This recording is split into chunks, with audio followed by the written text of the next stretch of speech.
In this video, I'm going to be talking to you about how you actually really take your spiritual journey to the next level. I get a lot of questions from people asking how they can move to the next level. And in some cases, I'll sort of talk to people and I'll say, what's your next step? What are you going to do next? They've had a big awakening, or they've had some experience, or they've seen some progress in meditation. And I'll say, what are you doing next? What's the next thing for you? And often people get confused. They don't really know where to go.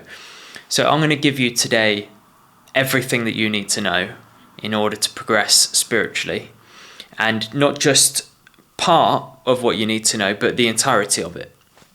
And it is very simple. It's so simple. It's almost too simple.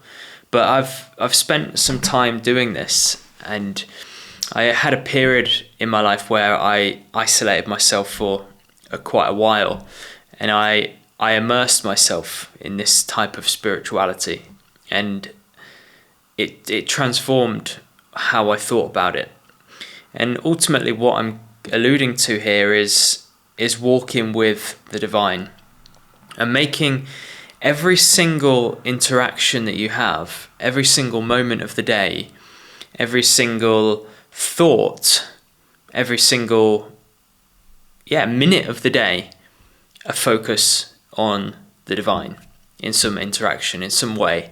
So when you're having a drink, you're not just drinking water, you're communicating with God. You're consuming the divine. When you get up in the morning and you take a big deep breath, you're not just breathing in air, you're breathing in the divine, the body that you inhabit. This body is a vehicle given by the divine. So every moment of your waking day can become a meditation like this. Because when we talk about meditation, what do we really mean? Often it's assumed that it is related to calming the mind, de-stressing, feeling less anxious. But they're all byproducts. They're all byproducts of sitting down and meditating. But actually, what is meditation? What are we trying to do?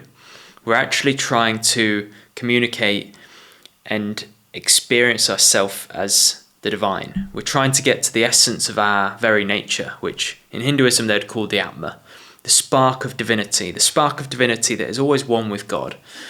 And this is what we're really trying to realize through meditation. So to simplify that, what I've just said there, meditation is a process, it's a key to accessing your deepest nature. Now, some people, they assume that the blank canvas of consciousness that resides behind thought, or which thought appears on, they think that that is their true nature. That's the very first step. You've just now become aware of your own consciousness. You've become aware of the screen of your own consciousness, but that consciousness has levels to it. There are degrees to that consciousness. It's a bit like water. Water can be transformed into different states. And likewise, that consciousness that you're experiencing is just one state of your own consciousness. So the process of meditation enables you to transition through the various states of your own consciousness in a way, and actually get to the very heart of it, the essence, the Atman, the God spark within you.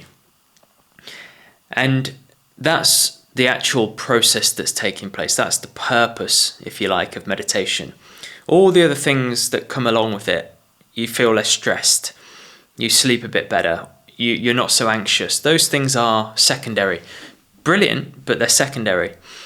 So knowing that if we're meditators, we're practicing an exercise, we're using this tool that enables us to get to the core of who we are. And that core is divinity. That essence of who we are is the divine essence. We can actually interact in every moment of our lives as if we're meditating in a way. Because if meditation is a tool that takes us to God, essentially, then if we can go about our life interacting with God, then our whole life becomes a meditation. And what I mean by that is that when you get up in the morning and you have a glass of water, Most people, they just have a glass of water and they'll leave it, and no other thought will be given to it. Try this. Every single day when you have a glass of water, see that you're filling that glass up with God. You're filling that up with the divine.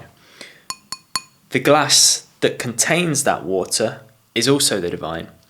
So you can, by transitioning how you think about this, or by adjusting how you think of this and how you look at this, make drinking a glass of water a meditation, a contact with God, a conscious communion with the divine.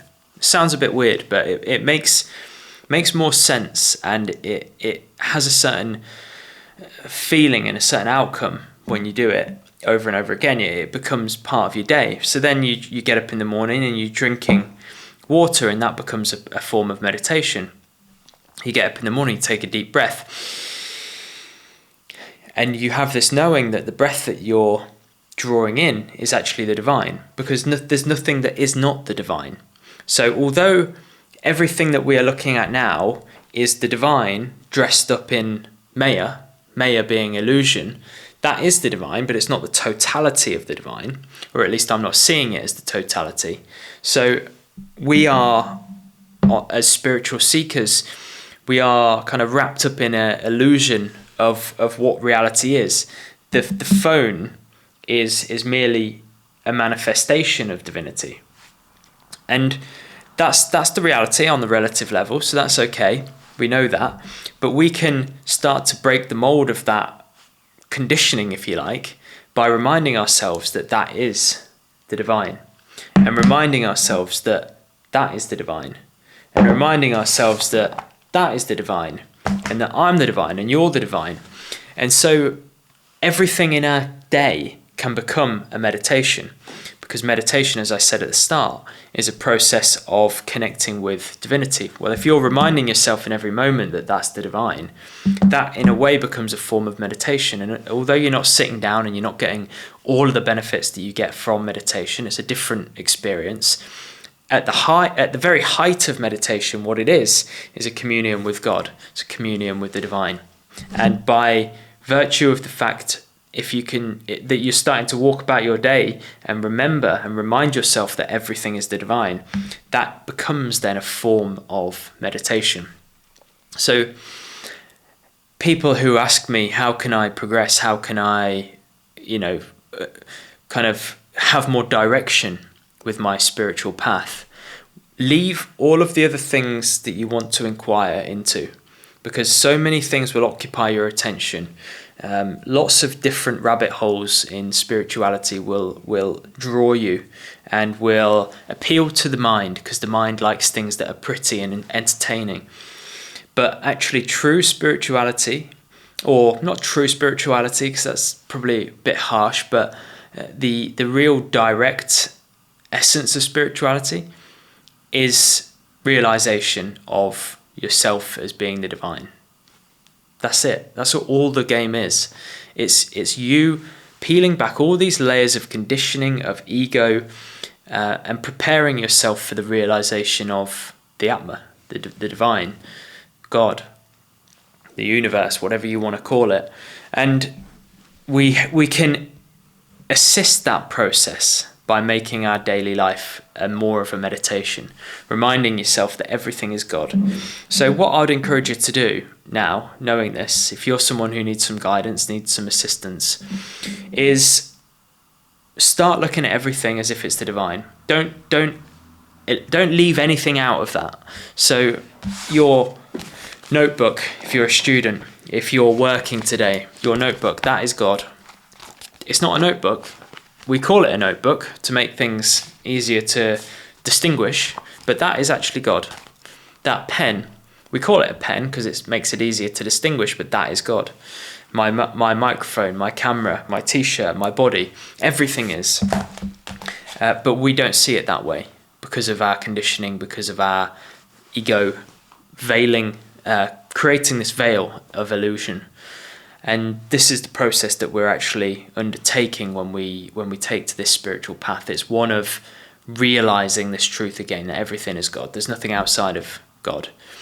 So Meditating obviously helps, but reminding yourself as you're going about your day, this is God, this is God, this is God. And then it becomes beautiful because you don't ever feel, I never feel alone. I never feel like I'm detached or separate from God, because in every moment I'm communicating with God in any way, whether it's through me communicating in my head, that not the little voice that talks, because that's the ego, but my conscious will that talks. I communicate with God through that. I will thank God for everything. I will offer my water up to the divine and remind myself that that is the divine. And obviously I'm not perfect. This is a work in progress even for me, but this is an exercise that you can undertake immediately. And it is amazing. It then becomes, as I've said several times, it becomes a walking, daily, all-encompassing meditation, because in every moment you can be progressing spiritually. And there's no period of time where you can't be moving forward. And also because we all have busy lives, we all work, we all, many of you probably have families and things like that. There's no separate time when you can't be doing this. Every moment you can be using this approach to deepen your relationship with the divine, to move spiritually. If you're with your family, when you're about to eat, you can do it. When you're interacting with people between the gaps of talking, you can remind yourself that they're the divine. You can ask for help, you can pray for them. Everything becomes the spiritual life and the daily life come together, and there's no separation between the two then. And it does have that blend, that merging does take time. You do have to do it steadily, but it is an amazing thing when it does start to take over more and more of your life, because it doesn't take over in a negative sense, obviously. It takes over in a beautiful sense. So I would encourage you to give this a shot if this is not something that you already do. And I would love to hear what you think about this as well. It's simple, it's easy, you can do it right now. There's nothing that can get in the way of you doing this other than your own mind. So let me know how you get on. Let me know if this is something you do. Let me know if you do. If you communicate or connect with the divine in another way, I'd love to hear about it. And if you want to be part of my school meditation community, my spiritual community, I'll put a link down in the description below. We host weekly live sessions. There's just an incredible community of people in there, and you'll get help, direct help, personal help on your spiritual journey. So feel free to check that out if that's of interest. But failing that, I'll leave it for now and see you on the next video.